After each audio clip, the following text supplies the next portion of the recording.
వీక్షకులకు స్వాగతం. నమస్కారం. వైఎస్ఆర్ కాంగ్రెస్ పార్టీ నారా లోకేష్ని డిఫేమ్ చేస్తే తమ పార్టీ మనుగడ కొన్నాళ్ళు సాగుతున్న ఉద్దేశంతో మొదట్లో లోకేష్ని ఎలా షేమింగ్ చేసుకుంటూ వచ్చారో చూసాం. అది వాళ్ళ కాలేదు. ఆయన దినదినం ఎదుగుతూనే ఉన్నాడు. ఆయన అందుకునే స్థాయి మనకు లేదని అర్థమైపోయి కొత్తగా మరో పందా మొదలుపెట్టారు వైఎస్ఆర్ కాంగ్రెస్ పార్టీ వాళ్ళు.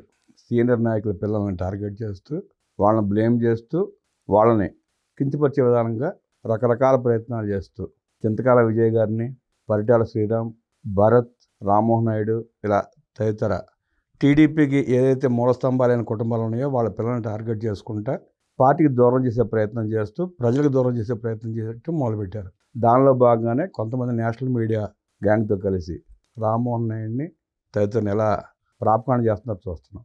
అసలు థర్డ్ జనరేషన్ మీద జగన్మోహన్ రెడ్డి టార్గెట్ ఎందుకు, వాళ్ళ వల్ల అతనికి అంత భయం ఎందుకు తెలుసుకునే ప్రయత్నం చేద్దాం. వివరించడానికి విశ్లేషించడానికి మనతో పాటు ఉన్నారు ప్రముఖ ఆర్థిక, రాజకీయ, సామాజిక విశ్లేషకులు అడ్స్మల్ శ్రీనివాస్ గారు. వారికి మన విషయాలు తెలుసుకుందాం. నమస్తే సార్. నమస్కారం అండి. టార్గెట్ థర్డ్ జనరేషన్ అని మొదలుపెట్టాడు జగన్మోహన్ రెడ్డి. కొత్త పంద. టీడీపీ మూలస్తంభాలైన కుటుంబాల పిల్లల్ని పార్టీకి దూరం చేయడం, ప్రజలకు దూరం చేయడం, తద్వారా తనేదో తన మనుగడను కాపాడుకునే ప్రయత్నం మొదలుపెట్టాడు. అది జగన్మోహన్ రెడ్డి వాళ్ళు అయ్యే పని అంటారా? వీళ్ళు అంత తేలిగ్గా అతనికి లొంగే అవకాశం ఉందంటారా? ఇప్పుడు ఒకవేళ అతను దూరం చేస్తానికి వాళ్ళని బదనాం చేయడానికి ట్రై చేస్తాడండి. ఎవరి కోసం? తను ఉండాలి కదా అక్కడ. తన రాజకీయ పార్టీ, తనకు వేదిక, ప్రజల ఆదరణ, తను బయట ఉండాలి కదా జైల్లో కాకుండా. ఒకవేళ అతను బదులు ఎవరైనా ఉంటారనుకుంటే వాళ్ళు జైల్లో పోయిలా ఉన్నారు కదా, అందరూ మూటగట్టి పోయిలా ఉన్నారు. ఇంక ఎవరి కోసం చేస్తాడో అదన్నీ. ఒకవేళ వాళ్ళు బదనాం చేస్తే, వాళ్ళని డిగ్రేడ్ చేస్తే డిగ్రేడ్ అయిపోయి సీన్ ఏం లేదండి అక్కడ.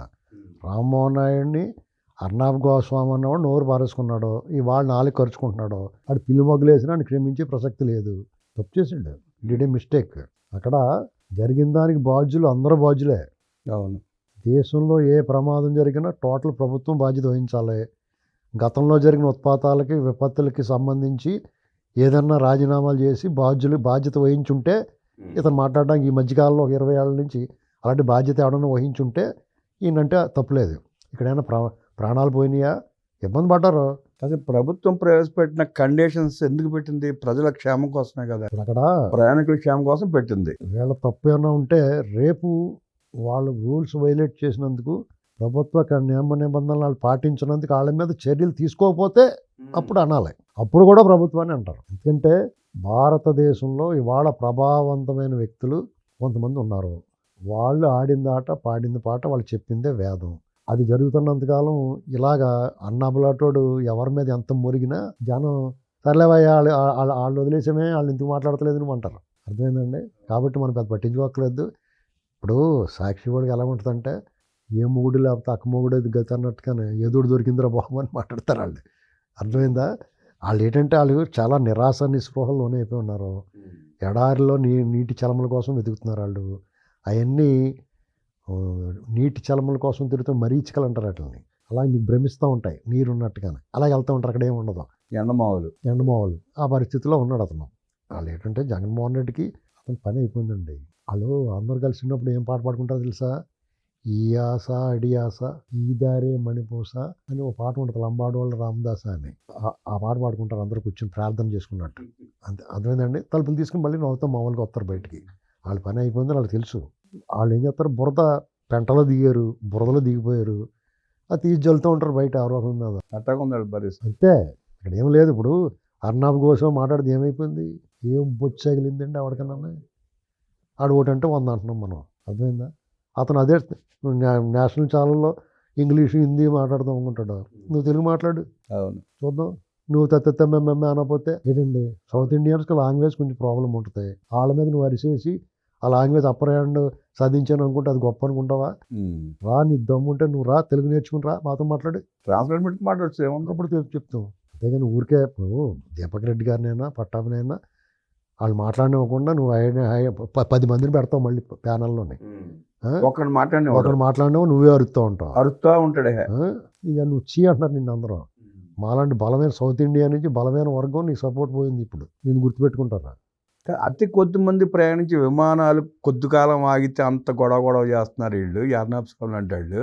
లక్షల మంది రైతులు ఢిల్లీ వీధుల్లో పడి పడిగాపులు కాసి చలికి ఎండకి వానకి తడిస్తే ఆ రోజు ఒక్కడ మాట్లాడలేదండి వీళ్ళు. అది మాడతారు. ముఖం పగిలిపోద్ది మాట్లాడుతుంది. ఆ. ఇంటికి వెళ్ళి ఎల్లమ్మ కోటకి వెళ్ళిపోతాడు మాట్లాడితే. తాత్కాలిక 4 రోజులు ఫ్లైట్లు అయితే మాత్రం ఇబ్బంది పడిపోయి మాట్లాడటం. అదన్న సమస్యే. కానీ నువ్వు అంత రెచ్చిపోవాల్సిన అవసరం లేదు. సమస్య ఒక సంస్థలో వచ్చిన సమస్య నువ్వు కదా అది. అదే సమస్యని చాలా స్మూత్గా డీల్ చేసి ఉంటే చాలా ప్రభావవంతంగా ప్రజల్లోకి వెళ్ళేది. నువ్వు ఈపు గోకమంటే ఈపే గోకాలు, నువ్వు ఎక్కడో వెళ్ళెట్టుకుని వాసన చూసుకోకూడదు. అది గుర్తుపెట్టుకోవాలి. ఇటు రామ్మోహన్ నాయుడు అనేసానంటే, చంద్రబాబు నాయుడు లోకేష్ గారిని అనేసాను, బోళ్ళది మంది అంటున్నారు తెల్లారులు ఎత్తేనే ఇది వాళ్ళు పట్టించుకోరు. ఏనుగు వెళ్తాడు కుక్కలు బోడ మురుగుతా ఉంటాయి. జగన్మోహన్ రెడ్డి బ్యాచ్ ప్రతి నిత్యం అలాగే మురుగుతూ ఉంటారు. ఎవడు పట్టించుకుంటాడో ఎవడో పట్టించుకోడు. ఇవాళ వాళ్ళు పవర్ఫుల్ అయ్యా, నువ్వేం పీకలే వాళ్ళని. అవును. అది గుర్తుపెట్టుకోవాలి. మనం అందరం దానికి సమాధానం చెప్పి ఇలాగ అనకూడదు అనకూడదు. ఏం పీక్కుంటా పీక్కోమని చెప్పాలి. అట్లాగే మాట్లాడలేదు ఎదురు తిరిగి మాట్లాడే కానీ వీళ్ళు మాట వినట్లేదు. థర్డ్ జనరేషన్ ఏం పెడతాడు, చింతకల ఏం పాత్రుడు గారు అబ్బాయి, లేకపోతే పట్టాల శ్రీరాము, వాళ్ళందరూ నువ్వేం చేస్తావు, నువ్వేం చేయగలవు? వాళ్ళు ఆల్రెడీ సెటిల్డ్, సామాజికంగా, ఆర్థికంగా, రాజకీయంగా అన్ని రకాలుగా సెటిల్ అయిపోయారు. నువ్వు వాళ్ళు ఏం పీకుతావు? అయితే ఆతుకూరు లేకపోతే గనాతుకూరు అని ఉంటారు. వస్తే కొండ పోతే ఇంటికి కింద ఉంటారు వాళ్ళు. వాళ్ళకి పదవులు వచ్చినాయి అనుకోండి, వచ్చినాయి అనుకుంటారు, పోనీ అనుకోండి, పోనీ వ్యాపారం చేసుకుంటారు. నువ్వు వాళ్ళు ఏం పీకుతావు? నువ్వు ఏమీ పీకలేవు. నీకు మళ్ళీ కేసులు ఏం లేవు వాళ్ళ మీద. నువ్వే కాదు, ఎవడేం పీకలేడు. ఎలక మళ్ళీ అవినీతి పరులు కాదు. వాళ్ళు ఆల్రెడీ సెటిల్ అయిపోయారు బ్రహ్మాండంగానే. తెలుగుదేశం పార్టీ పుణ్యాన ఆంధ్రప్రదేశ్లో అన్ని వర్గాల వారు ఆ పార్టీని నమ్ముకుని ఉన్న వాళ్ళు అందరూ బ్రహ్మాండం సెటిల్ అయిపోయారు. ఆ పార్టీని నమ్మకుండా ఉన్న వాళ్ళు కూడా వేరే పార్టీలోకి వెళ్ళి సెటిల్ అయిపోయారు. ఇందులో ఎదిగిన వాళ్ళు ఎవరన్నా కొంచెం ఇబ్బంది పడుతుంటే కార్యకర్తలు, ఆ కార్యకర్తలు ఏమన్నా ఉంటే వాళ్ళని కూడా ఏదో రకం కాసుకుంటా ఉంటున్నారు. వాళ్ళు నువ్వు పొమ్మన్నా పోరో, నువ్వు రమ్మన్నా రారు. ఇంకా వాళ్ళు ఏం బిగుతావు? నువ్వు ఆ పార్టీని అంతగా నిలబడి ఉంది. నీ పార్టీ అలా కాదు కదా, నువ్వు ఓడిపోయిన పారిపోతున్నారు, దూకేసి వెళ్ళిపోతున్నారు. అంతే కదా, గోడ దూకేసి 5 జంపలు లాంగ్ జంప్ చేస్తున్నారు వాళ్ళు. నీ గతంలో ఎన్నికల ముందు నీ మీటింగుల్లో జనాలు నిలబెట్టుకోలేకపోయావు, ఎన్నికలైన తర్వాత నీ నాయకులను కార్యకర్తలు నిలబెట్టుకోలేకపోతున్నావు. ఇక నువ్వు ఏంటి ఉద్ధరించేది? అలాగే తెలుగుదేశం పార్టీ అలా కాదు కదా, ఆయన ఓడిపోయినా నిలబడి ఉన్నారు. అలాగా ఆ కార్యకర్తలు నిలబడి ఉన్నారు. కార్యకర్తలు యుద్ధం చేశారు నీతోటి. ప్రతిరోజు రక్త గాయాలైనా సరే రక్తం కారుతున్నా నీతో యుద్ధం చేశారు. అది గుర్తుపెట్టుకోవాలి. నువ్వు ఏమి పీకలేమనేటువంటిది గుర్తుపెట్టుకోవాలి. అది ఇప్పుడు జగన్ రెడ్డి పరిస్థితి ఎట్ట అయిపోయిందంటే, ఆ నలుగురు కారుమూరి వెంకటరెడ్డి, రోజా, కారుమూడి వెంకటరెడ్డిని రోజాలతో కలిపేస్తారని పోతాం. మంచోడు యాక్చువల్గానే. ఈ మధ్యన ఫోకస్లో రావడానికి రకరకాలుగా అంటున్నాడు, కానీ యాక్చువల్గా అతను మనం బయట కనిపించినంత చెడ్డోడు కాదు, గుర్తుపెట్టుకోండి.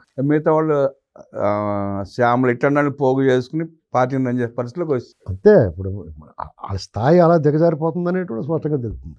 టీడీపీ అధినేత చంద్రబాబు నాయుడు గారిని స్థాయి తగ్గించడానికి రాజశేఖర రెడ్డి ఎంత ప్రయత్నం చేసినా తగ్గించలేకపోగా ఆయన స్థాయి ఆయన నిరూపించుకున్నాడని, అలాగే టీడీపీలో మూలస్తంభాలైనటువంటి ఆ పెద్ద నాయకుల పిల్లలను కూడా జగన్మోహన్ టచ్ చేయలేడని, అతని వల్ల కాదని, తన పార్టీని కాపాడుకునే ప్రయత్నం చేస్తే రాజకీయంగా మనుగడ సాగించే అవకాశం ఉంటుందంటూ విశ్లేషించిన అడిసిపల్లి గారికి ధన్యవాదాలు తెలియజేస్తున్నాము.